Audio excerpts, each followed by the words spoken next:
উচ্চ মাধ্যমিক বাংলা সাজেশন 2024 তোমরা বলতে পারো এটাই কিন্তু লাস্ট মিনিট সাজেশন এবং এটাই হচ্ছে উচ্চ মাধ্যমিক বাংলার ফাইনাল সাজেশন। গতবার আমি যেভাবে তোমাদের দেখিয়েছিলাম অনেক ছাত্রছাত্রী কমন পেয়েছে। আশা করি আমি যা প্রশ্ন আজকে তোমাদের বলবো এখান থেকে একদম 100% তোমরা কিন্তু কমন পেয়ে যাবে। চলে আসো, উচ্চ মাধ্যমিক বাংলার গল্প তিনটি আছে। একটি হচ্ছে কে বাঁচায় কে বাঁচে, 2 নম্বর ভাত এবং ভারতবর্ষ। গতবার কিন্তু তোমাদের হচ্ছে ভারতবর্ষ এবং কে বাঁচায় কে বাঁচায় থেকে প্রশ্ন এসেছে, অর্থাৎ এই বছর ভাত গল্প থেকে প্রশ্ন কিন্তু 5 মার্কের বড় কোশ্চেন আসবেই। দেখো, ভাত গল্প থেকে তোমরা 1 নম্বরে যেটা পড়বে লাইন তুলে কোশ্চেন, যা আর নেই, যা ঝড় জল মাতলার গর্ভে গেছে তাই এতদিন খুঁজে খুঁজে উচ্চ পাগল হয়েছিল। মানে এই ভাত গল্প অবলম্বনে দুর্যোগটির বর্ণনা দাও এবং এই দুর্যোগটি কিভাবে উৎসবের জীবনে প্রভাবিত করেছিল এটি ভালো করে কিন্তু পড়বে। 2 নম্বর কোশ্চেন পড়বে, এ সংসারে সবকিছুই চলে বড় পিসিমার নিয়মে, অর্থাৎ বড় পিসিমা কে, পাঠ্য গল্প অবলম্বনে বড় পিসিমার চরিত্র বা বড় পিসিমার যে পরিচয় পাওয়া যায় তা লেখো।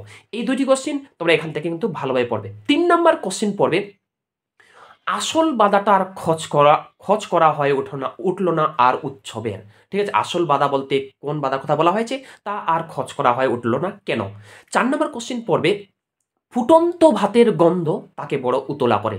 তাকে বলতে কার কথা বলা হয়েছে, তাকে ফুটন্ত ভাতের গন্ধ উতলা করে কেন। এবং 5 নম্বর কোশ্চেন এখান থেকে তোমরা পড়বে যে আহ, এই হোমযজ্ঞটার বর্ণনা, অর্থাৎ ভাত গল্পে হোমযজ্ঞের গল্পে উল্লেখিত হোমযজ্ঞের আয়োজন করা হয়েছিল, কার জন্য আয়োজন করা হয়েছিল এবং গল্প অবলম্বনে সেই হোমযজ্ঞের পরিচয় দাও। এরপর চলে আসো, তোমরা ভালো করে পড়বে কে বাঁচায় কে বাঁচে থেকে। এবার কিন্তু প্রশ্ন উত্তর, কে বাঁচায় কে বাঁচে থেকে তোমরা পড়বে 1 নাম্বার। এবার কিন্তু নিখিলের চরিত্রটি আসবে। নিখিলের চরিত্রটি 1 নম্বরে পড়বে। সেটা লাইন ধরে কোশ্চেন দিতে পারে যে ভুরি ভোজনটা অন্যায় কিন্তু না খেয়ে মরাটা উচিত নয় ভাই। বক্তার চরিত্র আলোচনা করো, এর লাইন ধরে কোশ্চেন দিতে পারে। 2 নম্বর কোশ্চেন পড়বে যে তারপর দিন দিন কেমন যেন হয়ে যেতে লাগলো মৃত্যুঞ্জয়ের এই যে অবস্থার পরিবর্তন হয়েছিল ওটা কেন হয়েছিল, তার কি অবস্থার পরিবর্তন হয়েছিল। 3 নম্বর কোশ্চেন কে বাজে কে থেকে তোমরা পড়বে লাইন তুলে কোশ্চেন, এই অপরাধের প্রায়শ্চিত্ত কি। এই লাইন থেকে একটু ভালো করে প্রশ্ন পড়বে। এবং 4 নম্বর কোশ্চেন পড়বে, মৃত্যুঞ্জয়ের বাড়ির অবস্থা শোচনীয়। মৃত্যুঞ্জয় কে, তার বাড়ির অবস্থা শোচনীয় কেন এবং তার শোচনীয় সেই বাড়ির অবস্থার পরিচয় দাও। এবং তোমরা শেষে যে আছে গল্প তোমাদের ভারতবর্ষ, এখান থেকে তোমরা প্রশ্ন পড়তে পারো। যেমন এখান থেকে 1 নম্বরে প্রশ্ন পড়তে হবে কিন্তু বাজারটার বর্ণনা ভালো করে পড়ে যাবে। এবং 2 নম্বর কোশ্চেন পড়বে সেই বুড়িটির বর্ণনা। 3 নম্বর কোশ্চেন পড়বে লাইন তুলে কোশ্চেন, শেষ রোদের আলোয় সে দূরের দিকে ক্রমশ আবছা হয়ে গেল, তার আবছা কার কথা বলা হয়েছে, তার আবছা হয়ে যাবার কারণ কি। এই হলো গল্প থেকে প্রশ্ন ভালো করে পড়ে যাবে। এগুলোর মধ্যে থেকেই 100% কমন তোমরা পেয়ে যাবে। চলে আসো কবিতা 5টি আছে, 5টির মধ্যে থেকে প্রথম 2টি কবিতা বাদ, কারণ প্রথম 2টি থেকে প্রশ্ন এসেছিল। তোমরা কিন্তু মহুয়ার দেশ, আমি দেখি এবং ক্রন্দনতা জননীর পাশে কবিতা থেকে ভালো করে কোশ্চেন পড়ে যাবে।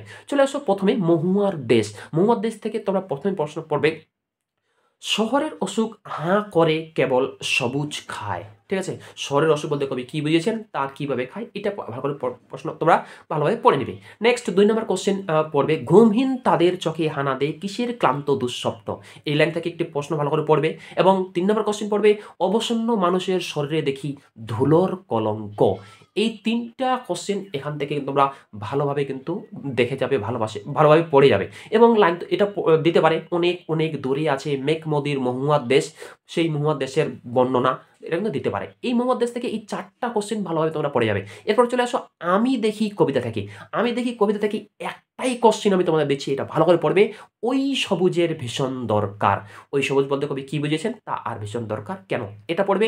2 নম্বর আমি দেখি থেকে তোমরা পড়বে, আমার দরকার শুধু গাছ দেখা। কার দরকার, তা গাছ দেখা দরকার কেন। ঠিক আছে, এই দুটো কোশ্চেন ভালোভাবে কিন্তু তোমরা এখান থেকে রেডি করে নেবে এবং ভালো করেই তোমরা কিন্তু পড়বে।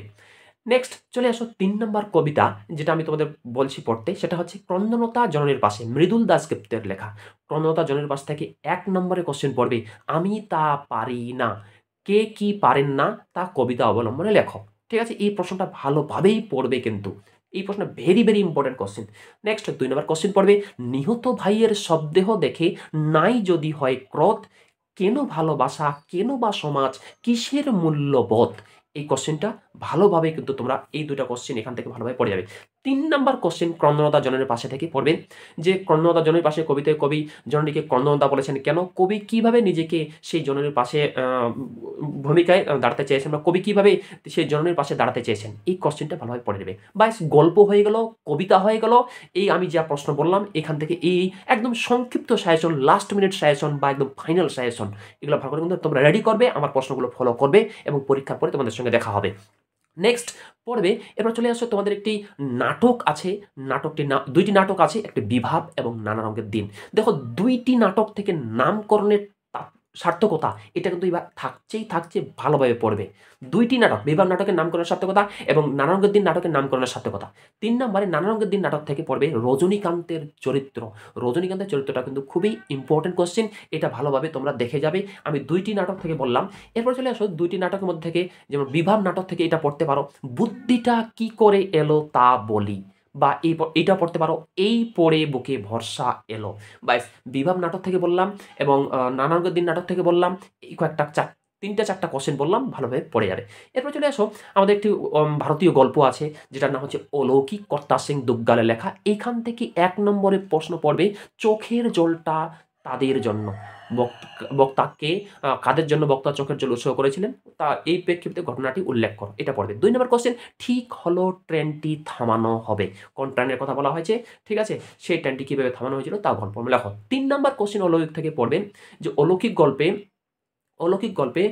কর্তা সিং দুগ্গালের প্রথম ঘটনাটি বিশ্বাস হয়নি কেন, পরবর্তীতে তা কিভাবে বিশ্বাসযোগ্যে পরিণত হয়, এই 3টি কোশ্চেন ভালোভাবে পড়বে। এবং 4 নম্বর কোশ্চেন এখান থেকে পড়বে, যে অলৌকিক গল্পটির নামকরণের সার্থকতা, এটি কিন্তু মাস্ট পড়তেই হবে। এই 4টা কোশ্চেন অলৌকিক গল্প থেকে তোমরা পড়ে নেবে। পড়তে জানে এমন এক মজুরের প্রশ্ন থেকে তুমি যখন কোশ্চেন পড়তে চাও পড়তে পারো, না পড়লে না পড়তেও পারো, কারণ দুইটির মধ্যে একটা লিখতে হবে। অলৌকিক থেকে যে 4টি কোশ্চেন বললাম, এই 4টি কোশ্চেন পড়লে কিন্তু তোমাদের হয়ে যাবে, ঠিক আছে। এরপরে চলে আসো আমার বাংলা। আমার বাংলা থেকে দেখো ভূমিকা পাঠটি থেকে ভালোভাবে পড়বে দাফার পরিচয় বা দাফার চরিত্র। ভূমিকা পাঠটিতে আছে, তার কথা বেশ মনে পড়ে, ঠিক আছে, তার বলতে কার কথা বলা হয়েছে, দাফার যে পরিচয় পাওয়া যায় তা লেখো, দাফার চরিত্রটি ভালো করে পড়বে। এবার চলে আসো গারো পাহাড়ের নিচে থেকে 2টি কোশ্চেন বলবো, 2টি কোশ্চেনের মধ্যে একটি কোশ্চেন তোমরা কমন পাবেই, সেটা গারো পাহাড়ের নিচে থেকে পড়বে, যে ওই প্রশ্নটা, তাই প্রজারা বিদ্রোহী হয়ে উঠল, এটাও দিতে পারে। বা ওই যে হাতিবেগার আইন, এই হাতিবেগার আইনটি কিন্তু সম্পর্কে একটা প্রশ্ন থাকবে। তারপর গাঢ় পাহাড়ের নিচে থেকে 2 নম্বর কোশ্চেন পড়বে, যে গাঢ় পাহাড় কার নিচে রচনা অবলম্বনে গাঢ় পাহাড় অধিবাসীদের জীবনযাত্রা। এই 2টি কোশ্চেন এখান থেকে ভালোভাবে পড়বে।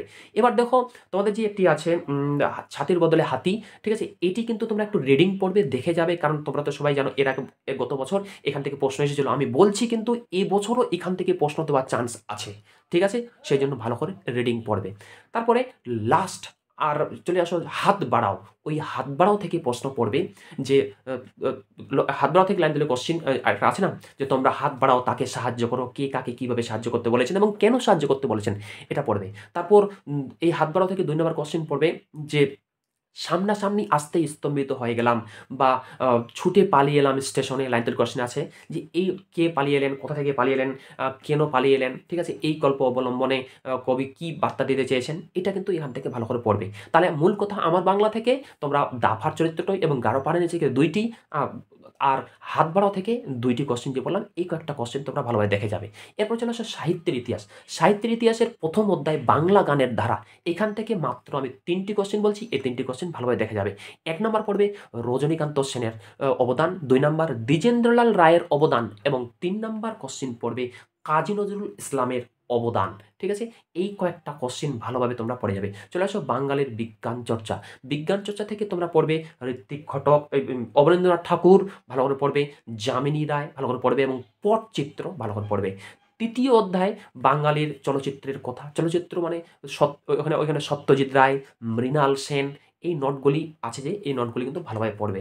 এবং 4র্থ অধ্যায় থেকে কাদম্বিনী বসু গঙ্গোপাধ্যায়, এটা কিন্তু এবার থাকছে। তারপরে তোমরা পড়তে পারো সত্যেন্দ্রনাথ বসুর অবদান, তারপর সত্যেন্দ্রনাথ বসুর অবদান, তারপর এখানে একটা আছে এই মেঘনাথ সাহার অবদান। এই প্রশ্নগুলি তোমরা ভালোভাবে এখান থেকে পড়তে পারো। এবং এবার শেষের অধ্যায়, পঞ্চম অধ্যায় বাংলা সাহিত্য ইতিহাসের বাঙালির ক্রীড়া সংস্কৃতি, এই শেষ অধ্যায় থেকে এবার কিন্তু সার্কাস। সার্কাসটা কিন্তু ভালোভাবে পড়বে। সার্কাস বা দাবা, এই সার্কাস বা দাবা এই দুইটার মধ্যে কিন্তু একটা টপিক এবার থাকছেই থাকছে, ঠিক আছে? বা ফুটবল এবং ক্রিকেট, নগেন্দ্র প্রসাদ রায়চৌধুরী এবং ক্রিকেট মানে সৌরভ গাঙ্গুলি, এগুলোর অবদান ভালোভাবে পড়ে যাবে। চলে আসো ভাষা।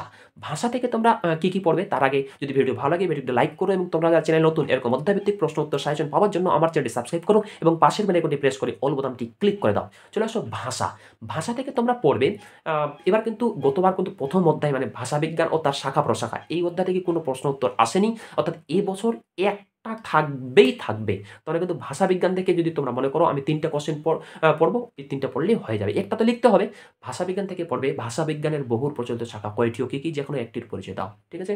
বা ভাষাবিজ্ঞানের আরেকটি পার্ট আছে যে তোমার হচ্ছে অভিধান বিজ্ঞান কাকে বলে বা শৈলী বিজ্ঞান কাকে বলে, এই বিষয়ে এই 3টি নোট কিন্তু ভালোভাবে এখান থেকে দেখা যাবে। দেখো ধ্বনিতত্ত্ব, ধ্বনিতত্ত্ব থেকে তোমরা পড়বে যুক্তধ্বনি কাকে বলে, পরিচয় উদাহরণ দিয়ে বুঝিয়ে দাও। গুচ্ছধ্বনি কাকে বলে, উদাহরণ দিয়ে বুঝিয়ে দাও, ঠিক আছে? এখান থেকে এটাই ভালো করে পড়ে যাবে, আর অন্য কোনো নোট পড়তে হবে না। দেখো তৃতীয় অধ্যায়, যে অধ্যায়টির নাম হচ্ছে রূপতত্ত্ব, এই রূপতত্ত্ব অধ্যায় থেকে তোমরা এটা কোশ্চেন পড়বে মুন্ডমাল শব্দ কাকে বলে, উদাহরণ দিয়ে বুঝিয়ে দাও, এটা পড়বে। চতুর্থ অধ্যায় বাক্যতত্ত্ব, এই বাক্যতত্ত্ব থেকে পড়বে গঠনগত দিক থেকে বাক্য কত প্রকার ও কী কী, যে কোনো এক প্রকার বাক্যের উদাহরণ দাও, ঠিক আছে? এখান থেকে এই কয়েকটা কোশ্চেন ভালোভাবে পড়বে। এবং পঞ্চম অধ্যায় থেকে তোমরা যদি পড়তে চাও থিসরাস এর টপিকটা একটু ভালোভাবে পড়ে যাবে, এটা কিন্তু আসার চান্স সব থেকে বেশি। এরপরে চলে আসো আমাদের রচনা বা জীবনীমূলক রচনা যে আছে, ওই রচনাগুলো আমরা কী কী পড়বো আমি বলে দিচ্ছি। আমার চ্যানেলে আমি তোমাদের আমার চ্যানেলের মাধ্যমে আমি জীবনীমূলক রচনা লেখার একটা ফরম্যাট আমি তোমাদের দেখিয়েছিলাম। কোনো রচনা মুখস্থ করার দরকার নেই, আমার ফরম্যাটটা মুখস্থ করা যাবে। পৃথিবীতে যে কোনো জীবন রচনা আসুক ওই ফরম্যাটটা অনুযায়ী তোমরা লিখে দিবে, ব্যাস। একটাই রচনা মুখস্থ করো, আমার নিয়ম একটাই ফরম্যাট মুখস্থ করো, একটাই মুখস্থ করো, ওইটাই পরীক্ষায় আসবে এবং ওইটাই বহু পরীক্ষায় লিখে দিয়ে আসবে। রচনা 4টা 5টা মুখস্থ করার দরকার নেই, একটা ফরম্যাট মুখস্থ করে যাও। কারণ এমনিতে তোমাদের উচ্চ মাধ্যমিক সিলেবাস অনেক বড়, অনেক প্রশ্ন তোমাদের মুখস্থ রাখতে হয়, সাহিত্য ইতিহাস ভাষা অনেক কিছু রাখতে হয়, এগুলো কিন্তু ভালোভাবে তোমরা পড়বে। ফরম্যাটটা পড়ে যাও, ফরম্যাটটা পড়ে যে কারো আসুক ওইটা অনুযায়ী লিখে দিলেই, তোমরা যদি বানান ভুল না করো এবং হাতের লেখা যদি ভালো হয় 10-এর মধ্যে 8-9 নাম্বার ওইখান থেকে পাবেই পাবে। এর আগের ভিডিওটি তোমরা যারা দেখোনি, অর্থাৎ ফরম্যাটটি যারা দেখোনি, এই ভিডিও ডেসক্রিপশনে আমি লিঙ্ক দিয়ে রাখছি, সেখান থেকে দেখে নেবে। থ্যাংকস ফর ওয়াচিং, দেখা হচ্ছে এর পরের ভিডিওটিতে।